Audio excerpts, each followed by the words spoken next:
The question that's on everyone's mind is what's next for Quinn Hughes? And it's really clear that the Canucks are not considering moving Quinn Hughes, certainly not at this juncture.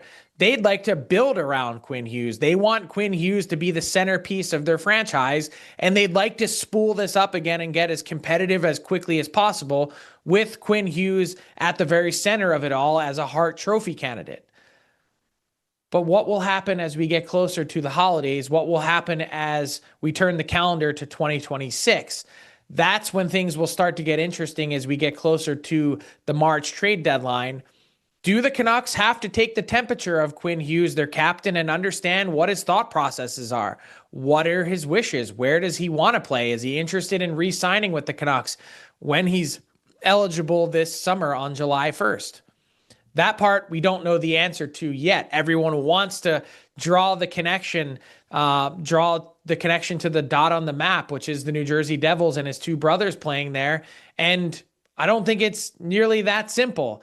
And so as the Canucks try and figure out their next step and this path forward, which at some point will surely include a center, well, what does it all mean for Quinn Hughes? And do they have to engage in some of those trade conversations as we get closer to March?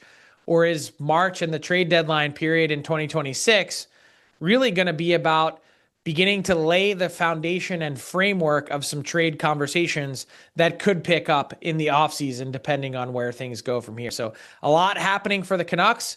Clearly, as Jim Rutherford mentioned a few weeks ago, they've been resistant to the idea or term of a rebuild. What I would say if you're in Vancouver is don't get caught up on the terminology and what happens from here. I don't know if it matters which R word you use, retool, rebuild, reshape, restructure, whatever it is, the Canucks are ready to make changes. And that's the news. That's the important story here.